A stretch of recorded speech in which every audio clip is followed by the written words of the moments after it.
डब्बा के last vlog को रिव्यू करेंगे और इस व्लॉग के बाद में एनएफ का व्लॉग आया और उसके बाद में तो जैसे भूचाल सा मच गया। एनएफ ने तो भाई जैसे जैसे परतें खोल खोल के रखी हैं उससे ये पूरी तरह से एक्सपोज हो गई। चलिए पहले ये बात करते हैं कि अगला इसका स्टेप क्या होगा, क्योंकि एक्सपोज तो हो गई और सबके सामने एक्सपोज होगी, अच्छी खासे सब जगह ये वाली न्यूज पहुंची है और इसके व्लॉग के नीचे भी इतने सारे कमेंट आए हैं, तो इसका मतलब ये है कि सभी लोग इस बात को जान गए हैं और अच्छा बुरा जो है वो भी अच्छी तरह पहचान गए हैं, इसलिए उसके ऊपर बातें भी कर रहे हैं। सबसे पहला तो रिएक्शन ये होगा इसका कि अगला व्लॉग जो आएगा उसमें इन सारी बातों के ऊपर ये एक डकार भी नहीं लेगी। मीनिंग ये है कि सबको डाइजेस्ट कर जाएगी, जितनी भी बातें हुई हैं ये सबको डाइजेस्ट कर जाएगी और इस सब के बारे में बिल्कुल भी किसी भी तरीके से बात नहीं करेगी कि मेरे को एक्सपोज किया गया है तो वो सही है या गलत है या सही बात क्या है वो बताए। क्योंकि क्या है कि इन आईबीज का एक पैटर्न है, ये नॉर्मली इस तरह की जो भी कोई बात अगर ओपन होती है तो उसके ऊपर बिल्कुल चुप्पी साध जाते हैं, उसके ऊपर कहीं से भी कोई बात नहीं करते हैं और उसके बाद में भी अगर वो पीछा नहीं छोड़ती चीज उसके सामने एक और कंट्रोवर्सी या ये कहिए एक और बड़ी बात ला के सामने रख देते हैं, जिससे कि लोग बाग अब उसमें बिजी हो जाएं और पुरानी बातों पे ध्यान ना दें। सेकेंडली अगर वो व्यक्ति विशेष से होती है तो क्या करते हैं, ये उसको ही सामने ले आते हैं। फॉर एग्जाम्पल जब जनाब और मैडम की इस बात के ऊपर बहुत छिछालेदार हुई कि उन्होंने इंस्टा अकाउंट उसका पहले बना लिया था लेकिन उसके बाद में भी अपने ब्लॉग में कितना ज़्यादा ड्रामा कर रहे थे और साथ ही इस बात के लिए भी ट्रोल हुए थे कि एक 2 साल के बच्चे का तो ये अकाउंट बना सकते हैं लेकिन घर में जो 2 बड़े बड़े बच्चे हैं उनका इंस्टा अकाउंट की क्या बात है, उनका इंस्टा अकाउंट नहीं है। तुरंत ही जनाब और मैडम ने क्या किया, एक क्वेश्चन आंसर सेशन रख लिया, यानी Q&A प्लान कर लिया और उसमें ये वाला क्वेश्चन उसमें रख लिया कि भाई क्यों करके इन बच्चों का इंस्टा अकाउंट नहीं बना है। और जवाब के लिए जनाब ने दोनों को बैठा लिया साथ में, यानी कि वहाँ पे पिज्जा भी थी और नान भी था और दोनों से ये कहलवा दिया कि उन्हें इंस्टा अकाउंट की कोई जरूरत नहीं है और उन्हें कोई इसका फायदा नहीं है, इसलिए उन्होंने कभी भी इंस्टा अकाउंट नहीं बनवाया। अब नोट करने वाली बात ही तो ये है कि नान तो चलो उसके घर में चला जाता है, भैया और भाभी के पास चला जाता है, लेकिन पिज्जा तो कभी भी नहीं जाती, सिवाय ऐसे कि बर्थडे सेलिब्रेशन हो। उसके अलावा कभी आप देखेंगे आज की डेट में पिछले 6 महीने के अंदर पिज्ज़ा कभी भी वहाँ पे ऐसे नहीं पाई गई है कि वहाँ पे बच्चे को खिला रही है या कुछ और कर रही है, कुछ आराम से बैठी हुई है, भाभी से बतिया रही है, ना ना ना बिल्कुल भी नहीं। तो इसका मतलब ये है कि वो Q&A वो प्लान था, वो ऐसा नहीं था कि एट रैंडम एक क्वेश्चन आया और इन्होंने बच्चों को सामने कर दिया। इन्हें पता था क्या क्वेश्चन का इन्हें आंसर करना है, किसको लेकर आना है, किसको से जवाब दिलवाना है, बहुत अच्छी तरह पता था। तो इस तरह से पहले तो इन्होंने करी लीपापोती क्या कि भाई हमने बना लिया था और वो इसलिए बना लिया था कि बाद में नाम मिलता नहीं है। अरे नाम नहीं मिलता तो तुम्हारी याददाश्त कहाँ चली गई थी, तुम्हारी याददाश्त तो पूरी है, तुम्हें इतना तो पता होना चाहिए था। हाँ अकाउंट्स बनाया हुआ है तो क्लियर कट बोलते कि अकाउंट्स बनाया हुआ है, इनएक्टिव है, एक्टिव कर देंगे। और मैडम को ऐसे एक्टिंग करनी चाहिए थी, कर दो ना, उसका बना हुआ अकाउंट है उसको कर दो, मुझे उसकी परमिशन दे दो, मैं उस पर अपने बच्चे का कंटेंट डालूंगी। तो एक बार तो करी जनाब ने लीपापोती, यानी कि उसको भरने की कोशिश करी, उसके बाद में फिर ये Q&A कर लिया और उसमें बच्चों को ले आए और बात खत्म इनकी तरफ से हो गया। और यही इनकी पुरानी कहानी है। तो नॉर्मली जनाब और मैडम भी किसी बात का जवाब नहीं देते हैं, लेकिन हाँ ज़्यादा चलती है तो फिर किसी व्लॉग में आकर बैठ जाते हैं। और डब्बा और फनी का भी यही हाल है, वो जो है जो भी आती हैं बातें उनको जो है अपना ऐसे ही भैया भाभी के कॉपी करके आ जाते हैं, टीचिंग देने के लिए, आपको पढ़ाने के लिए, आपको सिखाने के लिए, जैसे लाइफ के बारे में इनको ही सब कुछ पता है, बाकी हम सब लोग तो बेवकूफ़ हैं, हमें तो कुछ समझ में आता नहीं है। इसलिए सबसे पहला काम तो ये होगा, बिल्कुल चुप्पी साध जाएगी, बिल्कुल भी नहीं होगा। और दूसरा पता है क्या काम होने वाला है, ये अब अपने कारी मामू को बुलाएगी यहाँ पर और वो निकम्मा गरीब आदमी जिसके पास में पैसा नहीं है, कुछ भी नहीं है, काम धाम करता नहीं है, वो उसको जब कुछ पैसे मिल जाएंगे तो जैसा ये कहेगी वैसा वो बोल देगा रट्टू तोता की तरह। और वो ये नहीं कहेगा कि बच्ची लड़कर आई थी, हम तो बात करते भी रहते हैं, मेरी बच्ची मेरी है और मुझसे ज़्यादा जो है मुझे इन पे भरोसा है, ये जो भी फैसला करेंगे वो बिल्कुल इसके हक में करेंगे, इसलिए मुझे कोई ऐतराज नहीं है। अब आप समझ गए, बात वही आ गई जैसे कि उन बच्चों से कहलवा दिया, अब उसके फादर से यही बात कहलवा देंगे कि भाई जब मियाँ बीवी राजी तो क्या करेगा काजी, इसलिए आप जाओ साइड में, हम जो कर रहे हैं बिल्कुल ठीक कर रहे हैं, हमारे पास फादर की भी परमिशन है, सब कुछ है। ये डब्बा कुछ कम चालाक नहीं है, कम शातिर नहीं है ये ऐसा ही कुछ काम करेगी अगर ये बात और ज्यादा तुल पकड़ती है और उसके चुप कर रहने से भी नहीं कटती है। अधिकतर लोग सोचते थे कि मैडम ने कुछ भी करने नहीं दिया अम्मी को, यानी कि दादी बनने के बाद में उसने दादी वाला जो हक होता है उसका, दादी वाले जो काम होते हैं वो मैडम की वजह से नहीं हो पाए। और इसलिए जो है सीधा सीधा अम्मी को ही खाली दोष देना इस बात के लिए कि वो अपने पोते के लिए कुछ नहीं करती, ये गलत होगा। क्योंकि मैडम बहुत ज़्यादा एरोगेंट है, वो अपनी चीज़ों में किसी को आने नहीं देती, खाना वाना कुछ भी बनाती है, कुछ भी करती तो किसी की हेल्प नहीं लेती। जब अपने हाउस हेल्प की हेल्प ले लेंगी, लेकिन दिखाएंगे ये कि मैं किसी की हेल्प नहीं करती हूँ, मैं एक आदर्श बहू हूँ, मैं सारा खाना सब कुछ काम जो खुद करती हूँ। तो ये अम्मी का जिक्र हमने इसलिए किया कि ये माना जा रहा था कि जैसे डब्बा का बच्चा होगा तो डब्बा के बच्चे को बिल्कुल एक नानी वाला प्यार, एक नानी वाला वातावरण, एक नानी वाला कि भाई नानी ने ही पकड़ के रखा है बच्चे को, नानी उसका सब कुछ कर रही है, जैसे कि मैडम के बच्चे का उसकी नानी कर रही है, वही चीज़ हमें शायद दिखाई देगी। क्योंकि यहाँ पर ऐसा कोई रेस्ट्रिक्शन नहीं होगा। पर भाई सुतारा बेगम ना ना ना ना, वो तो कुछ करने वाली है नहीं। वो नानी बन जाए चाहे दादी बन जाए, उनके आराम में बिल्कुल खलल नहीं पड़ना चाहिए। उन्हें टाइम से सोना है, टाइम से जागना है। वो किसी रात को नहीं जागी हैं, मैं गारंटी से कह रहा हूँ, ये किसी रात को नहीं जागी। एक बार को वो जो खाला है, डॉटर खाला है, वो रात को बेशक जगी होगी और जगती है, साथ में पिज़्ज़ा जगती है। लेकिन ये दादी भाई, ये नानी, ना ना ना ना, इनके आराम में खलल नहीं पड़ना चाहिए। जबकि देखा जाए तो ये नानी वाला फर्ज जो कौन निभा रहा है, वो निभा रही है पिज़्ज़ा। उसको जबरदस्ती उसकी माँ बना दिया गया है। आप जब भी देखेंगे उसी के पास देखेंगे बच्चे को, या वो उसको बच्चे की बातें करते हुए देखोगे कि बच्चे का क्या होना है और क्या नहीं होना है।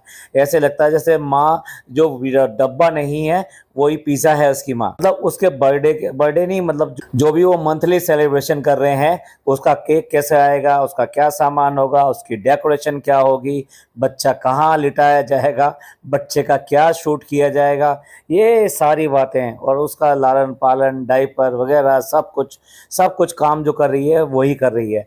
यानी कि वो पूरी तरीके से नैनी, आया, या फिर ये कह लीजिए नानी, और दूसरे रूप में एक माँ की तरह काम कर रही है। भाई क्या बताएं, बस एक फीडिंग का एक बात रह गई है। अदरवाइज तो कोई ज़रूरत ही नहीं थी कि डब्बा को बच्चे की ज़रूरत हो। बच्चा जो अपने आप इन सब के साथ आराम से सरवाइव कर जाता है। अब देखिए व्लॉग की जो शुरुआत कर रही है वो दोपहर को 12 बजे, कि मैं अभी सो के उठी हूँ, व्लॉग की शुरुआत हो रही है, आंखें दिखाई दे रही हैं कि ये कितना सो के आई है। उसके बाद में कैमरा मारती है जाके फनी के मुंह पे, फनी की आंखें और स्वेल दिखाई दे रही हैं। उससे लग रहा है कि ये बंदा भी अभी सोकर उठा है। उठते ही पापा ऑन ड्यूटी वाला काम कर रहा है, और वो जो झूला लगा हुआ है उसको झुलाने का काम। मेरे को ये समझ में नहीं आता यार, ये बच्चा है या क्या है, इसको 24 घंटे ये झूला झुलाते हैं यार, समझ से बिल्कुल बाहर है। और सबके बच्चे क्या ऐसे ही झूले में पड़े रहते हैं, और उसको झूला झुलाना, छच खच खच खच खच आवाज़ें आ रही हैं सारी उस झूला झुलाने की। इसके सब्सक्राइबर कैसे हैं? मैंने एक कमेंट पढ़ा था और ये कहा कि झूले में एक जो तेल डाल दो, गोले का तेल तो घर में होगा, चाहे वही डाल दो, तो ये जो चर चर की आवाज आती है ये नहीं आएगी। मतलब सही में इस 35 साल की औरत को ये बताना पड़ेगा कि झूले में तेल डालना है। मतलब ये जो इसके व्यूअर्स बता रहे हैं, अरे शर्म आनी चाहिए उन्हें भी। इसको इन्फ्लुएंसर समझते हुए उनकी भी कोई इज्जत नहीं है, इसकी तो है ही नहीं। हाँ, दूसरी बार ये कहते हैं व्लॉग में बार मोटराइज झूला। भाई इन्हें मोटराइज झूला चाहिए, ये डिजिटल भिखारियों को मोटराइज झूला कोई दे दो, नहीं तो ये पुराण बंद नहीं होगा। ये लगातार यही करते जाएंगे, हाथ से खींचते जाएंगे, लाएंगे नहीं। चाहें तो एक दिन में घर पे आ सकता है, ऑनलाइन मंगा लें या खुद जाके ले आएं, ये कोई इतनी बड़ी बात नहीं है। एक और मैंने सब्सक्राइबर का पिछले व्लॉग में हवाला दिया था, वो ये कह रही थी हमारे यहाँ बहुत अच्छे मिलते हैं, आप एक बार बताइए हम यहाँ से अरेंज करा देंगे। कैसे कैसे यूजर हैं, इनको क्या समझते हैं, इनमें अकल नहीं है, बेवकूफ हैं ये, या इन्हें कुछ दीन दुनिया का पता ही नहीं है। ये तो रोटी खाते ही नहीं है, ये तो मतलब कहाँ से आए हैं, किस देश से आए हैं, किस मुल्क से आए हैं। इन नमूनों को सारी बातें चाहिए और सिर्फ अपने व्यूवर से, सब्सक्राइबर से। और हाँ, वो सामान भी सारे इनसे ही चाहिए, ये कुछ नहीं करना चाहते, कंजूस मक्खी चूस। अब उठते ही फनी को भूख लग रही है, तो फनी को भूख लग रही है तो उसका एक जो पेट डायलॉग था, मुझे लग रही है भूख और मैं जा रहा हूँ खाना खाने। अब वो घर पे ही है और झूला झूला रहा है, अब मोटर की बात हो रही है तो उसने भी कह दिया कि भैया मुझे खाना दे दो वरना मेरी मोटर बिल्कुल बंद हो जाएगी। इस निठल्ले को, भिखमंगे को फटाफट खाना दो भाई, लगाओ लगाओ। और उसके बाद में ये दिखाया जाता है खाना खाते हुए, और डब्बा कहती है आज हमारे घर में बना है चिकन और चावल। मक्कार बिल्कुल कोरा झूठ बोल रही है, वो जो चिकन है वो होटल से आया, यानी इनके रेस्टोरेंट से आया है। चावल हो सकता है घर क्यों, लेकिन जब वहां से चिकन आ सकता तो चावल क्यों नहीं आ सकते। और उसके साइड में जो एक बॉल के अंदर प्याज रखी है, उस प्याज की शक्ल देखकर और साथ साथ ये जो आया है ये कोरमा है, वो साफ साफ उसको देखकर साफ पता लग रहा है ये इनके घर का बना हुआ नहीं है। इनके घर का बना हुआ होता तो साइड में, बीच में, सब जगह तेल तैर रहा होता। अच्छा, इतना सा सब शॉट दिखा के फिर सीधे रात के 12 बज जाते हैं, यानी सुबह के 12 बजे, उसके बाद में रात के 12 बजे कैमरा डायरेक्ट किया जाता है पिज्जा के पास में। और पिज्जा जो है ऐसी लगी पड़ी है जैसे भाई माँ हो और बहुत ज्यादा थक गई हो इन सब कामों में, इन सब में, तो उससे कहा जाता है हाँ भाई आज का क्या प्रोग्राम है। अरे सोने का टाइम होता है भाई, दुनिया इस 12 बजे सोती है और तुम मुझसे ये पूछ रहे हो क्या प्रोग्राम है। ये तो दिन में सुबह ही सुबह पूछा जाता है, आज का क्या प्रोग्राम है, आज क्या क्या काम करने हैं, या आज क्या होना है। इनके दिन जो है रात के 12 बजे निकलते हैं, 12 बजे सोचते हैं कि अब हमें क्या करना है। हालांकि डब्बा का इशारा ये था कि आज उसका केक वेक की कुछ सेरेमनी वगैरह करनी है, नहीं करनी है, जैसे ब्रिंगिंग कर लेते हैं रात के 12 बजे। वो उसी तरह की कोई चीज़ चाह रही थी कि भाई या तो घर पे बनाई जाए या बाहर से लाई जाए, लेकिन जो है कुछ सेलिब्रेशन करना चाहिए। लेकिन डब्बा के साथ में पिज्ज़ा के दिमाग का भी डब्बा हो गया है। वो एकदम ऐसे ब्लैंक होकर ऐसे देख रही है, हाँ मैं क्या जवाब दूँ, मुझे क्या कहना है, मैं पहले बताया क्यों नहीं था। कैमरा ऑन कर दिया और फिर सामने आके कैमरा के सामने आके पूछ रही है कि क्या प्लान है, और बार बार पूछ रही है बताओ ना बताओ ना। कितने ड्रामे करोगे यार। अच्छा, जब पिज्जा से कोई पॉजिटिव आंसर नहीं मिला, खिसिया गई, क्योंकि व्लॉग में जो उसने करने की कोशिश की थी वैसे आंसर उसके पास नहीं आए, तो सीधे पहुंच गई किसके पास में, शहर के पास में। और शहर के बारे में कहती है हाँ अब तुम गाना सुनाओ। अरे रात के 12 बजे तेरे को पागलपन हो रहा है क्या। एक से कह रही है कि तुमने कुछ किया नहीं, दूसरे से कह रही है तुम गाना सुना दो। उसे बोल देना चाहिए हाँ चलो पे मैं गाना सुना दूंगी, लेकिन आप डांस करना शुरू करो, मैं बस डांस के साथ में ही गाना शुरू करती हूँ। और फनी भाई जो है ना हमारा ये सब ड्रामा और मुजरा ये सब देखेंगे। हाँ भाई आ जाओ फनी भाई आ जाओ, तुम जरा घुंघरू बांध के मेरे सामने आ जाओ, मैं गाना गाऊंगी। कैसा नौटंकी खानदान है, रात के 12 बजे ने ये सब सूझ रहा है। और उसके ऊपर डायलॉग देखो, जो शर्माता है वो जिंदगी में कभी कामयाब नहीं हो पाता। बिल्कुल जैसे बेशर्मी के साथ में तूने शादी करने के लिए वहां पे जहर का नाटक किया था, शर्म तो बिल्कुल भी नहीं आई होगी कि अगर किसी को पता चलेगा तो क्या हो जाएगा। अरे ये वाले सच भी तो थोड़े से बताओ ना, कब तक इस बच्ची के सच निकाल निकाल के दिखाती रहोगी कि उसकी माँ भाग गई थी, तो तुम बताओ ना तुम्हारी माँ ने कैसे किया था, तुम्हारी माँ भागी थी उसके बारे में भी बता दो, अपने बाप के बारे में भी बता दो कि वो भी भाग गया था एक लड़की को लेकर। यार बतानी है तो पूरी स्टोरी बताओ, ऐसे थोड़ा ना कि दूसरों का तो उघाड़ के रख दोगे और अपने ऐसे ढक के रखोगे कि किसी को हवा भी ना लगे। और भाई साहब कितने वहमी हैं और कितना इनको नजर लग जाएगी, मतलब छोटे बच्चे को तो नजर लगेगी लगेगी, आज तक हाथ रख के उसको चला रहे हैं, और साथ साथ इसको भी नजर लग जाएगी, फनी को भी नजर लग जाएगी, सबको नजर लग जाएगी। काला धागा बांधा जा रहा है सबके हाथों में, और काला धागा बांधते हुए कह रही है कि अब तो तुम्हारी रक्षा करनी पड़ेगी। अरे तेरी रक्षा से तो सब दूर रहने चाहिए, जो तेरे पास चला गया उसको जोक की तरह खा जाती है, उसका पूरा नुकसान कर देती है, उसके बाद में कभी नहीं उभर पाता। रुकैया आई थी आज के बाद, उसके बाद में कभी रुकैया इसके साथ दिखाई दी, कोई बात हुई, कभी कोई फोन हुआ, 1 महीना रह के गई थी यहाँ पर। फुकसानाबाजी आई थी, जब तक इसका खूब फायदा हो रहा था, वो एज ए कंटेंट बहुत बढ़िया था, लेकिन यहाँ लाकर उसके सारे अरमानों पे इसने पानी फेर दिया। और वो वजह है कि आज तक वो कभी लौट कर नहीं आई, जबकि वो दुआ मांगते नहीं थकती थी, लल्ला आएगा लल्ला आएगा। तो लल्ला आ गया, तो लल्ले को देखने के लिए ये लल्ले के इतने जो प्रोग्राम किए इन्होंने, माँ बाप भी यहाँ पे 2 बार आ चुके हैं, तो फिर उनके साथ आराम से आ सकती थी, लेकिन नहीं आई वो। और अब तीसरी बार ये जो लड़की आई है शहर, इसका जितना भी बचा कुचा है उस सबको भी चौपट कर देगी। कैसे हो सकता है कि आप उसके बाप के बारे में कहीं कोई बात ना करो? भाई 1 महीना हो गया, 2 महीने हो गए, अगर वो अपने बाप से लड़कर आई है, अपने बाप से उसकी नहीं बन रही है, तो तुम्हारे को क्या हक बनता है ऐसे किसी बच्चे को अपने पास रखने का? आप ही सोचिए, आपके बच्चे को आप डांट फटकार दें, उसके बाद में कोई आए और उस बच्चे को ले जाए, बिना आपकी परमिशन के ले जाए और लंबे समय तक रखे और उसके बारे में जो भी फैसला लेना है उसका भी वो खुद मुख्तियार बन जाए, तो ये आपको जायज़ होगा? आपको पसंद होगा? ये नहीं होगा। लेकिन ये उससे कहलवाएगी। डब्बा माता का एक और डायलॉग सुन लीजिए। जब बच्चे बड़े हो जाते हैं तो माँ बाप को कितनी खुशी होती है। क्यों? ये खुशी फनी के माँ बाप को नहीं थी। और उसके बाद में उसके बच्चे का क्या हुआ? एक दिन आएगा, जरूर आएगा, तेरा भी बेटा है और वो दिखाएगा इस बात का।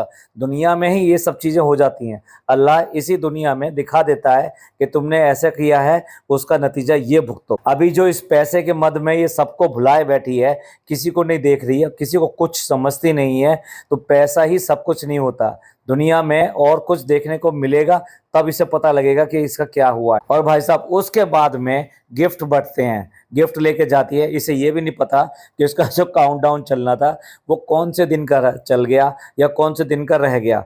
और 2 बैग लेकर आई है, ये कह रही है ये है तुम्हारा गिफ्ट। अब उसके बाद में वो एक बोतल निकालती है और बोतल देख के बहुत खुश होती है। उस पर उसका नाम लिखा हुआ है और वो थैंक यू कहते वो थक नहीं रही है। और उसके बाद में जैसे भाई डायरी निकलती है और डायरी पे भी उसका नाम निकलता है, वो ऐसी इमोशनल हो जाती है कि वहाँ पे रोना शुरू कर देती है।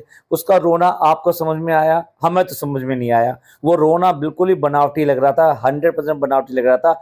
और एनएफ का व्लॉग देखने के बाद में तो ये और भी ज्यादा बनावटी लगने लगा। अब उस लड़की को भी सारी टैक्टिक्स इसने सिखा दी है, कितना प्यार करना है, कितना जो बोलना है, कितनी तारीफ करनी है, चुपकना है, गीली चुम्मी लेनी है या सूगी चुम्मी लेनी है, सब सिखा दिया, अच्छी तरह सिखा दिया। और उसके बाद में निकलते हैं कपड़े, एक कपड़ा, दूसरा कपड़ा, तीसरा कपड़ा, चौथा कपड़ा। कहती है शालू अपी इतने सारे हमारे लिए हैं, हमारे बारे में तो कुछ सोचता भी नहीं है, आप ही हो जो हमारे बारे में सोचती है। अच्छा, एक टाइम था कि जब पॉडकास्ट भी बना था ना इसका, अभी साल भर पहले, तब पापा पापा यानी अब्बू अब्बू अब्बा ये सब कहते, वो थकती नहीं थी। इसके मुंह से बिल्कुल ये था, हम दुनिया में सबसे ज्यादा जो प्यार करते हैं उनसे करते हैं, और हम डॉक्टर बनना चाहते हैं, और हम जो अपने बाप को इतना ज्यादा आराम देना चाहते हैं, और हम चाहते हैं उनको उनके लिए सारी चीज लेकर आए। आज इसके लिए चालू अप्पी इतनी ज्यादा महान होगी कि इसके लिए कोई और कोई सोचता ही नहीं है दुनिया में, सिर्फ ये सोचती है। इसे ये नहीं पता ये 200-200 रुपए की ड्रेस उठा लाई है, ये साफ पता लग रहा है 200-300 रुपए की ड्रेस है और वो भर के ले आई है। इस सारा जो तामझाम तेरे को दिया गया है आज तक, जो दिया गया है जिससे पहले भी, वो सारा 4-5 हजार से ज्यादा का नहीं है। और कम से कम इसने उसके ऊपर 4-5 हजार रुपए के सामान के ऊपर उस इस व्लॉगों के जरिए 10 लाख से 15 लाख रुपए कमा लिए हैं इन्हीं व्लॉगों के जरिए। और सोच के देखिए उसके बाद में अच्छी वही बन रही है। अगर इतनी देने वाली बन रही है तो एक इसकी बहन भी है क्या? एक भी चीज, जितनी भी चीज अभी तक लेकर आई है, एक भी चीज दुहरी लेकर आई कि हाँ ये जो जब जाओगी तो उसी को दे देना। और इस लड़की को खुद नहीं पता कि ये क्या कर रही है, ये जो ये दे रही है तेरे को, इसके बदले में क्या चीज तेरे से ले रही है। और ये सब करके, ये सब ड्रामा करके अपने बाप से नाराज होके यहाँ पे आके फिर दोबारा उसी जगह जाएगी, उसी माँ के साथ रहेगी, उसी बाप के साथ रहेगी। शर्म नहीं आएगी बिल्कुल भी, वहीं जाके रहेगी। और उसके बाद में भी यहाँ पर इस तरह की बातें कर रही है कि माँ और बाप बिल्कुल नाम ही नहीं आता, कैसे भी एक बार भी कहीं से भी नाम नहीं आता, सिर्फ बस चालू अप्पी ही सब कुछ हो गई है इसकी। इस बेचारी को मैं आज भी बेचारी कह रहा हूँ क्योंकि इसको जो ना बहकाया गया है, इसका ब्रेन वॉश किया गया है। असल में अंदर से इसकी गलती नहीं है, इसको किया गया है ऐसा। क्या इसको सचमुच में ये पता है कि 5,000 रुपए की नौकरी जो दी है इसने इसके फादर को यानी इसके अब्बू को, क्या वो सफिशिएंट है कि 5,000 देना इसका एहसान है या ये उसके बाप का एक्सप्लॉयटेशन है? इसे तो पता भी नहीं है, इसे कौन बताएगा ये सब बातें। पर नहीं, इसके लिए सबसे अच्छी क्या कौन बन रही है? चाल वप्पी बन रही है। डायलॉग तो जैसे लगता है लिख लिख के रखती है। भाई बहन होते ही एक दूसरे की मदद के लिए हैं, एक दूसरे की हेल्प के लिए होते हैं। भाई ने तो तेरी बहुत बहुत हेल्प कर दी, तूने भाई की क्या हेल्प करी? बजाय इसके कि हेल्प करे, उनकी ही जड़ खोदने में लगी रहती है, भाई की भी और भाभी की भी, जिनकी वजह से आज जो भी कुछ है ये बन गई है। अदरवाइज ना तो इसका थोबड़ा सही था, ना इसके बाल सही थे, इसके चेहरे पे एक मस्सा था, और इसका शरीर कैसा हो रहा था भाई क्या कह सकते हैं। ना कुछ बोलना चालना आना, ना कहीं किसी एक्टिविटी में, ना प्रोफेशनली कामयाब, कुछ नहीं। उसके बाद में भी उनको बिल्कुल भुलाए बैठी है, पर दूसरों के लिए शिक्षा पूरी है। उसके बाद बोलती है अब फनी जाएंगे रेस्टोरेंट और हम बैठेंगे हैदू के पास। मैं पहले ही बोल चुका हूं कि पैगंबरों के नाम इस तरह से बिगाड़ के बोलना एक गलत बात है। और फनी कैसे जा रहा है इन घर के सारी औरतों को छोड़कर और अपने बच्चे को छोड़ के वहां पे रेस्टोरेंट में, इसका मन कैसे लग जाएगा?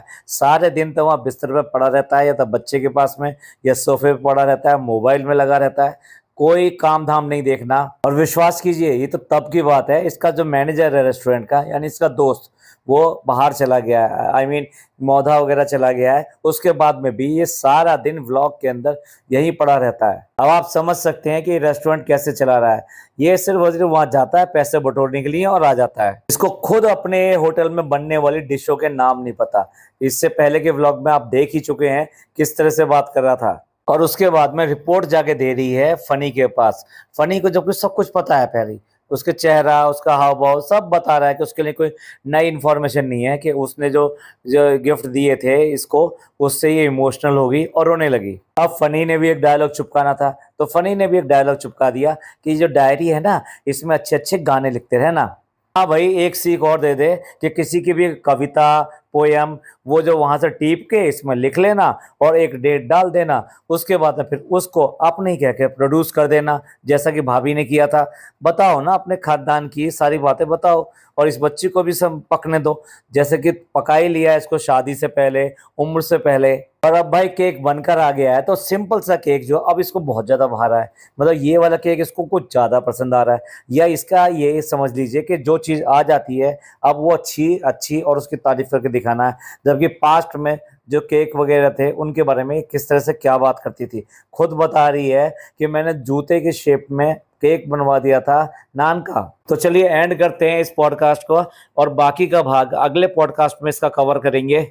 अभी तो लुंगी खोलने के लिए अभी तो बहुत सारी बातें हैं, बहुत सारी बातें बाहर आनी है, तो इसलिए देखना मत भूलिएगा अगला वाला व्लॉग। आप इस सब के बारे में क्या सोचते हैं प्लीज कमेंट करके जरूर बताइएगा, हमें इंतजार रहेगा आपका। ये पॉडकास्ट अच्छा लगा हो तो प्लीज लाइक कीजिए, सब्सक्राइब कीजिए, शेयर कीजिए। थैंक यू, धन्यवाद, शुक्रिया।